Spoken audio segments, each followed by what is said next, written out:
Praise the Lord, सभी को जय मसीह की। आशा करते हैं हमारा संपूर्ण मसीही कलीसिया, मसीही मंडली प्रभु मसीह की एक देह और पवित्र आत्मा में एक आत्मा एक मन होकर परमेश्वर यहोवा बहुतायत की आशीष और ब्लेसिंग को रिसीव कर रहा है। परमेश्वर के वचन, परमेश्वर की शिक्षा और परमेश्वर का मार्गदर्शन और अगुवाई जो हम सबको उनके सामर्थ्य और उनके अभिषेक से जो मिल रहा है, जो हमारे कर्मों से नहीं परंतु अनुग्रह से है। तो आज हम लोग का जो वीडियो संदेश है, इसका विषय वस्तु है जो परमेश्वर ने प्रतिज्ञा आपके लिए ठहराई है, जो परमेश्वर ने अभिषेक आपके लिए ठहराया है, जो परमेश्वर ने तेल आपके लिए ठहराया है। वो अभिषेक, वो तेल, वो प्रतिज्ञा वो किसी और को नहीं मिलेगी। जो प्रतिज्ञा परमेश्वर ने, जो सपने परमेश्वर ने आपके लिए देखे हैं, जो अगुवाई, जो मार्गदर्शन, जो बुलाहट परमेश्वर ने आपको दिया है, जिसके लिए आपको अभिषेक किया गया है, जो योजना, जो अवसर, जो भविष्य जो परमेश्वर ने आपके लिए कल्पना की है, वो किसी और के लिए पूरा नहीं होगा, वो आप ही के लिए पूरा होगा। जैसे परमेश्वर ने इज़राइल के लिए योजना बनाई और इज़राइल पर वो योजना पूरी हुई, अब्राहम से हम लोग देखते हैं। तो आइए इस विषय का उदाहरण देखने के लिए आज जो वचन हम लोग देखेंगे पवित्र शास्त्र से, परमेश्वर की अगुवाई में, वह हमें मिलता है पहला शमूएल की पुस्तक, उसका 16वां अध्याय और पद संख्या 1 से 13 तक। यहाँ हम लोग देखते हैं दाऊद का राज्य अभिषेक। दाऊद जो एक चरवाहा था, भेड़ बकरियों को चराता था, अपने भाइयों में सबसे छोटा था और जो उस पद के, उस राज्य अभिषेक के योग्य ना था। परमेश्वर ने जो अभिषेक, जो तेल, जो प्रतिज्ञा उसके लिए ठहराई, वो तेल, वो अभिषेक, वो राज्य, वो प्रतिज्ञा उसके भाइयों को ना मिला। वो तेल किसी और पे ना गिरा, वो प्रतिज्ञा किसी और पे पूरी नहीं हुई, वो राज्य का राजा कोई और ना बना, परंतु परमेश्वर का बुलाया हुआ, परमेश्वर का चुना हुआ, परमेश्वर का ठहराया हुआ दाऊद इज़राइल के राज्य घराने का राजा बना शाऊल के बाद। और ये मनुष्य की ओर से नहीं हुआ, ये दाऊद की ओर से नहीं हुआ, ये दाऊद के पिता की ओर से नहीं हुआ, ये उसके घराने की ओर से नहीं हुआ, उसके खानदान के कर्मों की ओर से नहीं हुआ, परंतु ये परमेश्वर के अनुग्रह की ओर से हुआ। परमेश्वर ने उसको बुलाया, उसको चुना और उस वचन को पूरा किया। तो आइए पहले हम लोग वचन को पढ़ लेंगे परमेश्वर की अगुवाई में, मार्गदर्शन में, और उसके बाद हम लोग पवित्र आत्मा की अगुवाई में देखेंगे कि यहाँ वचन हमसे क्या कहता है और हम लोग इस घटना से, इस उदाहरण से हमारे जीवन के लिए परमेश्वर की जो प्रतिज्ञा है, जो अभिषेक है, जो बुलाहट है, जो तेल है, जो योजना है, जो भविष्य है, जो उद्धार है, उसके लिए कैसे हम लोग दृढ़ निश्चय, दृढ़ विश्वास में आगे बढ़ सकते हैं। तो आइए हम लोग पहले पढ़ेंगे पहला शमूएल, उसका 16वां अध्याय और पद संख्या 1 से लेकर 13 तक। यहाँ परमेश्वर का वचन इस प्रकार से कहता है, यहोवा ने शमूएल से कहा, मैंने शाऊल को इज़राइल पर राज्य करने के लिए तुझ जाना है, तू कब तक उसके विषय विलाप करता रहेगा? अपने सींग में तेल भर कर चल, मैं तुझको बैतलहम वासी यिशै के पास भेजता हूँ, क्योंकि मैंने उसके पुत्रों में से एक को राजा होने के लिए चुना है। शमूएल बोला, मैं कैसे जा सकता हूँ? यदि शाऊल सुन लेगा तो मुझे घात करेगा। यहोवा ने कहा, एक बछिया साथ ले जाकर कहना, मैं यहोवा के लिए यज्ञ करने को आया हूँ, और यज्ञ पर यिशै को न्योता देना। तब मैं तुझे बता दूंगा कि तुझको क्या करना है, और जिसको मैं तुझे बताऊं उसी का मेरी ओर से अभिषेक करना।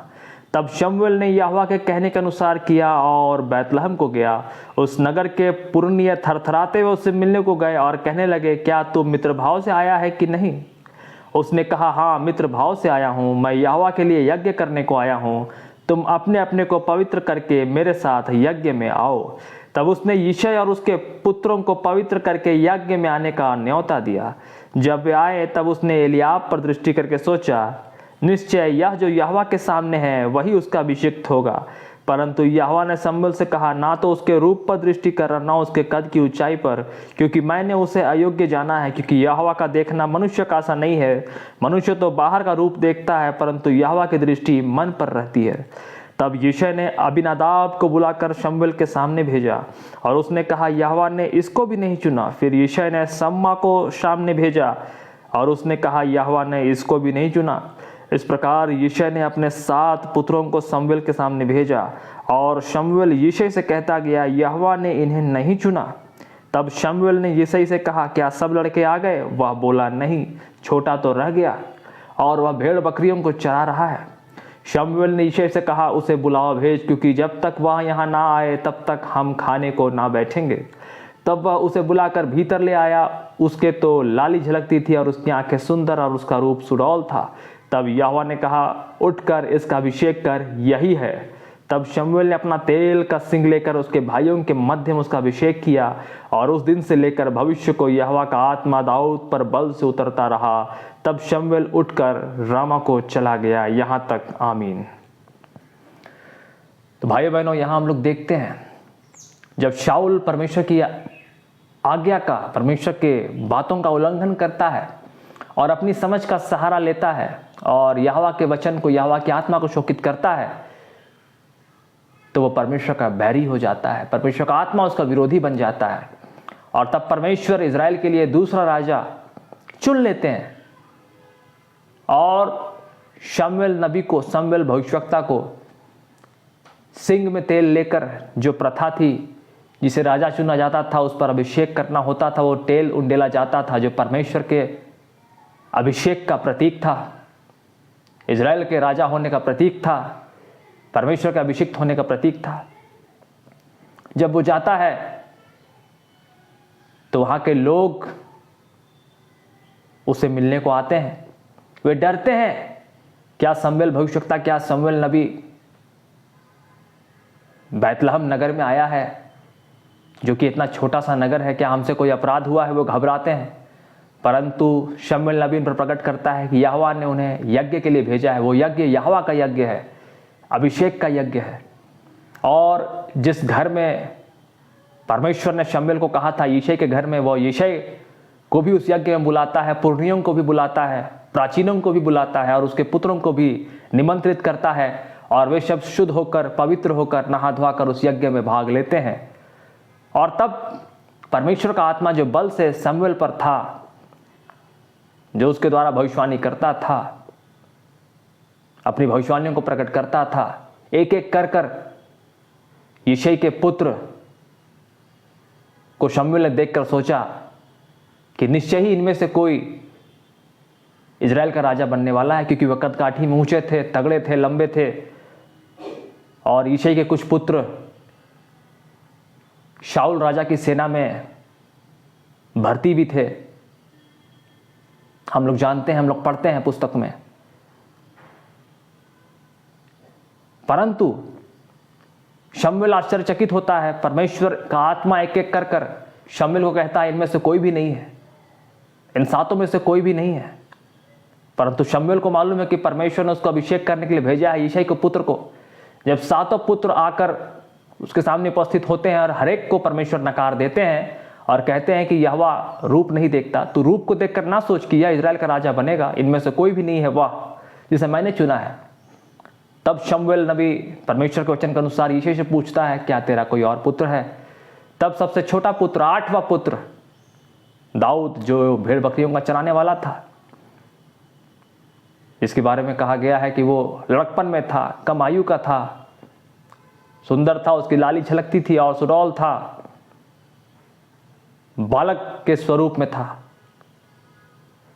जब वो आता है तो परमेश्वर कहता है यही है। और तब शमूएल उस सिंग का तेल उंडेल कर दाऊद को अभिषेक करता है। तो यहां हम लोग देखते हैं कि परमेश्वर शरीर देखकर, रूप देखकर, आपके गुणों को देखकर, आपके कर्मों को देखकर नहीं चुनता। यहोवा मनुष्य के शरीर, उसकी अभिलाषाओं, शरीर के कामों को नहीं देखता, परंतु यहोवा मनों को जांचता और परखता है और यहोवा अपने अनुग्रह के अनुसार ठहराता है।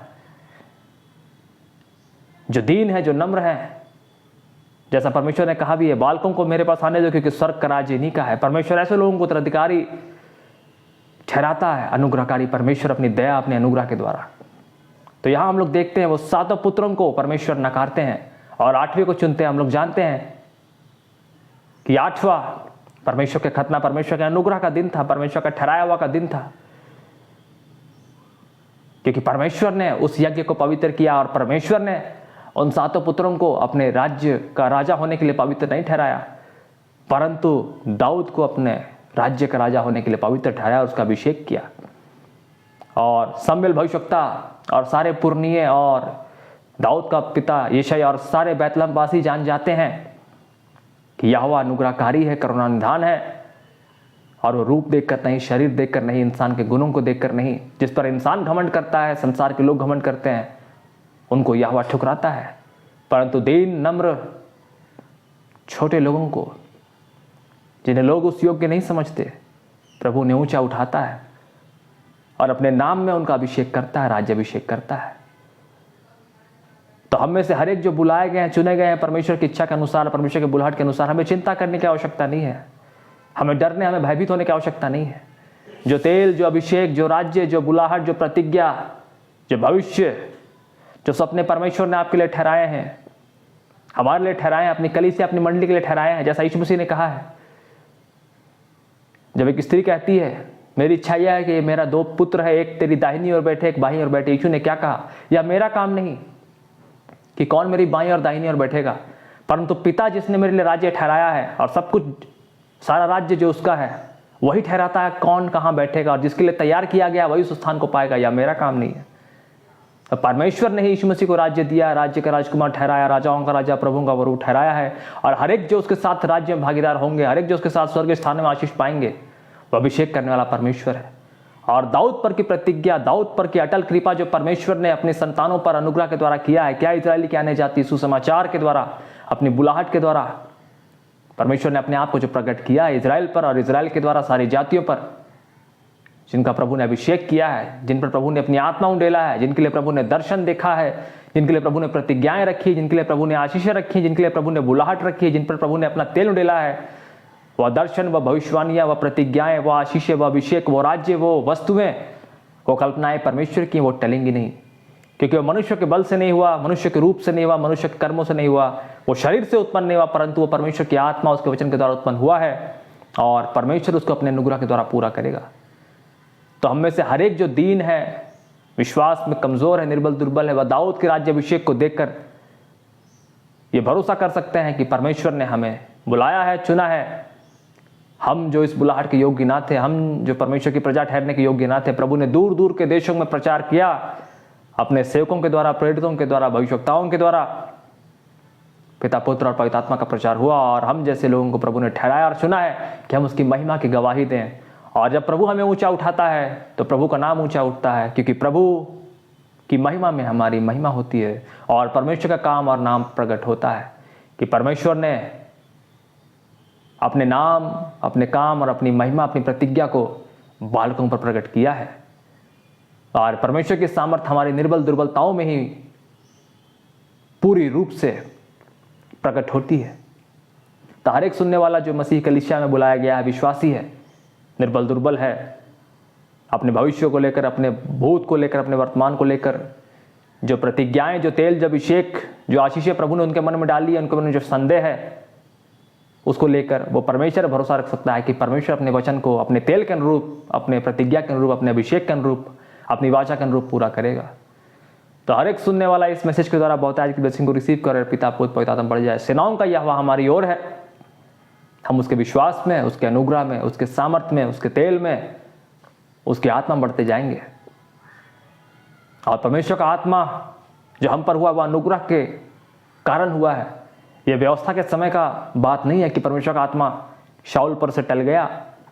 जिसको प्रभु ने अनुग्रह के द्वारा चुना है, उस पर से परमेश्वर का आत्मा, उस पर से परमेश्वर का वचन अनंत काल तक ना टलेगा। हम लोग वचन में देखते हैं, जिनको प्रभु ने अनुग्रह में पवित्र आत्मा का दान दिया है, ये मसीह यीशु के साथ अनंत काल तक राज्य करने का, उन पर लेपालक पुत्र होने का अभिषेक है, जो कभी नहीं टलेगा, क्योंकि ये परमेश्वर के अनुग्रह से हुआ है।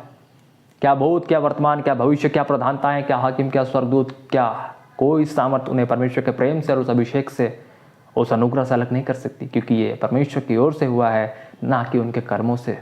और जब परमेश्वर के अनुग्रह से हुआ है तो उसके अनुग्रह का विरोधी कौन हो सकता है।